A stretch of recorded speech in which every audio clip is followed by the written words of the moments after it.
पहले का तो पूरा 3.3 कौन सी 3.2 3.3 है यार। हाँ 3 वही तो बोला। तो ये 2 कहाँ से जा रहा है तू? अरे लिखा हुआ तो पढ़ ले, यहाँ पे लिखा है विलोपन विधि दिया है 3x + 4y = 10, 2x - 2y = 2।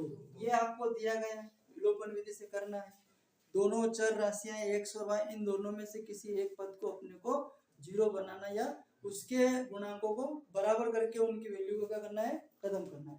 अब देखते हैं अपन दिया है, सबसे पहले आप लिख लो दिया है 3x + 4y बराबर कितना है 10।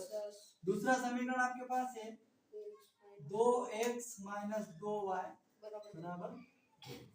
अब ये जो समीकरण 1 है और ये समीकरण 2 है, ठीक है। एक बात का ध्यान रखना कि जब आप दोनों समीकरण में यदि प्लस और माइनस दोनों चिन्ह दिए जाए तो आप y के गुणांकों का तिर्यक गुणा करना। किसका करोगे? y का। फिर आपको क्या करना पड़ेगा, इसमें चिन्ह बदलने की आवश्यकता नहीं पड़ेगी। जब पहली समीकरण में y के गुणांक ये प्लस का है ये माइनस का है, तो अपने को y के गुणांक का ही तिर्यक गुणा करना है और अपने को चिन्ह बदलने की आवश्यकता नहीं पड़ेगी। तो देखते हैं अपन समीकरण 1 व समीकरण 2 में y के गुणांकों का तिर्यक या अपन बोल सकते हैं क्रॉस गुणा करने को तिर्यक गुणा करने पर। समझ में आ गई बात? तिर्यक गुणा करेंगे तो अपने को y का गुणांक ये 2 है, इस y का गुणांक ये 4 है, इन दोनों का क्रॉस गुणा करना है। रिटर्न से लिख लो ऐसे कैसे समीकरण 3x + 4y = 10। फिर ये आपका 2x - 2y = 2। हमने किसके गुणांकों का तिर्यक गुणा किया भैया? y के। तो इस y का ऊपर वाली के साथ और ऊपर वाली का नीचे वाली के साथ। तो इस y के गुणांक में कितना 2 है, तो इस 2 का गुणा यहाँ कर देते हैं। इस y के गुणांक में कितना है, इसका गुणा यहाँ कर देते हैं। और तीनों पदों में इसका गुणा करना है अपने को। 2 का गुणा 3 में किया तो 2 दिया 6x + 2 चौक 8y बराबर 2 दाम 20 है ना, 10 में होगा तो 20 हो जाएगा। 4 का मल्टीप्लाई अपन 2 में करेंगे तो 4 दूनी 8 होते हैं। कितने होते हैं? 4 दूनी 8x, ये माइनस 4 दूनी 8y, तो 4 दूनी 8, सब 8 आ गए। अब देखो अपने को कब बराबर जीरो आंसर कब आता है, जब दोनों संख्याएं बराबर और आपस में कट जाए। अब अपने पास क्या हुआ कि यहाँ पे जो संख्या दे रखी है आपकी, देखो ये 6x या 8x, अगर हम x के गुणांक का तिर्यक गुणा करते तो बराबर संख्या होती है। हमने y के गुणांकों को किया तो ये दोनों ऑलरेडी क्या हो गए, दोनों बराबर हो गए। और जब दोनों बराबर है तो ये प्लस का है ये माइनस का है, तो इन दोनों को अपन क्या करते हैं, कैंसिल कर देते हैं।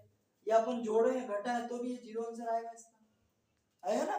तो देखो ये 6x और ये 8x कितना हो गया आपका 14x, ठीक है। और ये दोनों कैंसिल तो इसकी वैल्यू कितनी होगी भैया 0 बराबर ये 20 और ये 8, क्योंकि दोनों प्लस के तो ये कितना होगा आपका 28।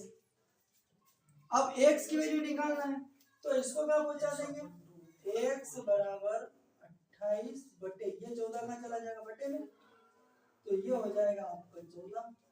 कट सकता है क्या, कटेगा, 2 से काट देते हैं, 2 सती 14, फिर 2 एकम 2 चौक 7 होते, 2 चौक 8 होते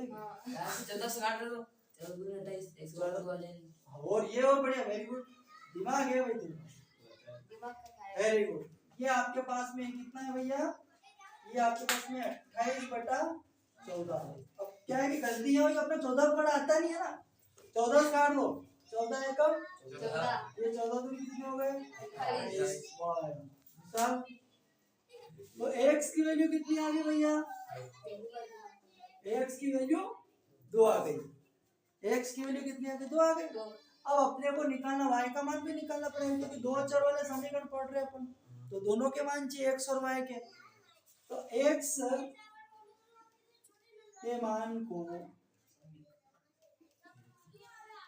समीकरण एक में रखने पर, अब समीकरण एक क्या आपके पास में, समीकरण एक है 3x प्लस 4y बराबर 10। हमें किसकी वैल्यू पता है, x की, तो ये 3x का मान कितना भैया 2 है, तो ये अपन यहाँ रख देते 2 प्लस 4y बराबर 10। 3 का गुणा 2 का गुणा 3 में करेंगे, तो किया 6 प्लस 4y बराबर 10। अब अपने को y की वैल्यू निकालना, तो पहले ये जो अचर राशि है इसका पक्षांतर कर दो, तो ये 4y बराबर 10 माइनस 6, तो ये 4y बचेगा आपका यहाँ पे, 10 में से 6 घटाएंगे कितना बचेगा 4, और 4 बचेगा। अपने को y की वैल्यू निकालनी है, तो y को यही रहने देते, 4 को हो जाएगा बटे में, तो ये हो गया आपका 4/4, 4 से 4 को उड़ा दो, तो y बराबर कितना आ गया आपका 1। अतः x व y के अभिष्ट मान 2 व 1 होंगे। क्लियर? और कोई दिक्कत इसके अंदर, नोट कर लो।